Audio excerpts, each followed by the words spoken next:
Well, welcome to the Friday Bubble. We have another great new release just out. Billecart-Salmon Cuvée Elisabeth Rosé 2009. Follows on from the 2008, which got some great press and acclaim. So I thought it'd make a fascinating kind of combination to try them side by side. Essi, we always go to Billecart-Salmon every spring and kind of have a look at the new releases.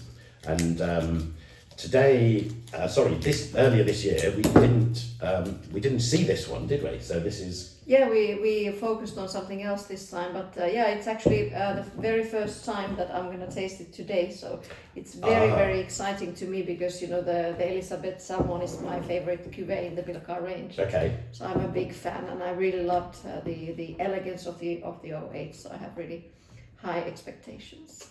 So 2009, most of the prestige cuvées have actually moved on, haven't they, long ago from this. So exactly. Remind us a little bit, because it's a long time since you've given us a little summary about 9. Yeah. It's definitely a little bit warmer year, sort of more softer, more plush, but very healthy fruit. Wines that are approachable earlier than the 08s, and they've been taking time very well. So a good vintage, but having come right after the 9, the 8, they are sort of a little bit in the shadow always. But let's see. Now, a lot of, I don't know if there's a clue here, but quite a lot of prestige cuvées, they released their 9s first, didn't they? Very true. Many houses, for the first time, some of them decided to release 9s first, because it's for the reason that the 8 really needs time. So 8 needed time. Yeah.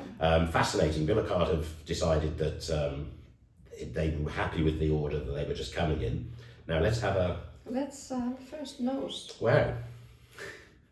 Lovely fruit. So basically, it's always the initial blend is a 50-50 Chardonnay Pinot Noir, but then you play with the red wine component, which is often like 10% of the blend. Yes, and then it used to in the first vintages. This wine was first made in '88. It used to be made of the Clos Saint-Hilaire, the single vineyard site of old Pinot Noir. But since they started to make that wine 95, it has had to give its fruit to that cuvée, and they found a new place, a beautiful old vine vineyard as well, called Valofroy in their home village, Mareuil-sur-Aÿ. The fruit is the red fruit just jumps out, doesn't it? Yeah, beautifully supple. There's some orange peel, marmalade, quite ripe, sweet fruit profile. It almost has a little bit of that sort of creamy pastry character. Yeah, definitely. Which I wasn't necessarily expecting when it's so young, but I love the orange zest. Yeah, quite full and rich, soft. Yeah, very different from the 8, I'd say, but we'll discover soon. Shows a little bit of evolution.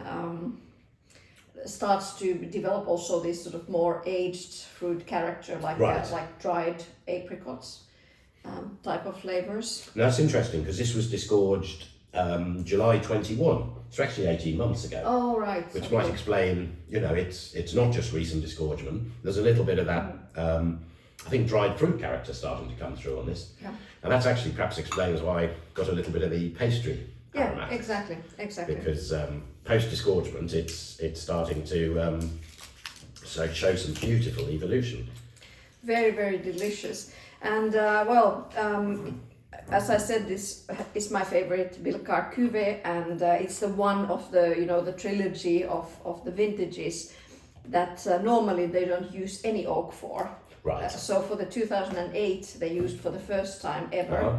I think it was 17%, and then I was surprised to see that again for the 09 there was no oak. Yes. So I think it had the richness. It really didn't need the oak. So it's back to neutral vessels. But let's see if we can spot the oak. I don't think we can, but let's see. I like the texture of the 9.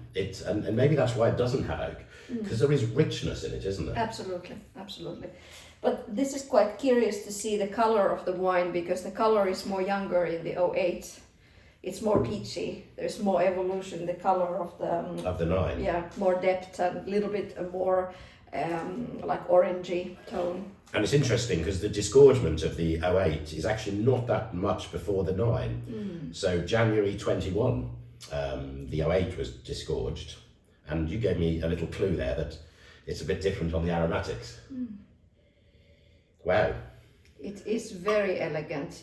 Can you sense the restraint of this wine? Like this one is like very, jumping on your nose, instantly charming. This one is more with June and more cooler. It has this sort of cooler. There's definitely incredible richness to the 9. This is almost like it's being held a bit, isn't it? It's absolutely kind of being a bit restrained. It's funny. The oranginess was really dominant on the 9. We got much more red, bright red fruit. Yes, and there's also more like, if this one had dried apricots, this has fresh, ripe apricots.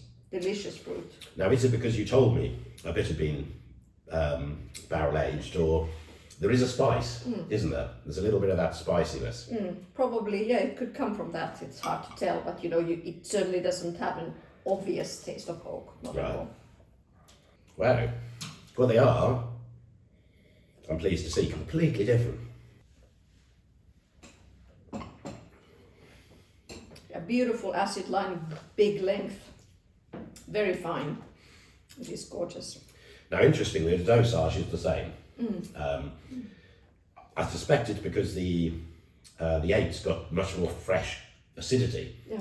It seems like the dosage isn't 7, it seems like it's a bit lighter, doesn't it? Yes, indeed. And then maybe on the 9 you do notice it more, because it's the 9 seems to have a rounding effect. Exactly, and this has a sweeter feeling to it because also of the sweetness of the fruit. So now, they are completely different champagnes. I don't know, I wonder what that means we drink them at different times, because I think the 9 is rather delicious to just sit and sip.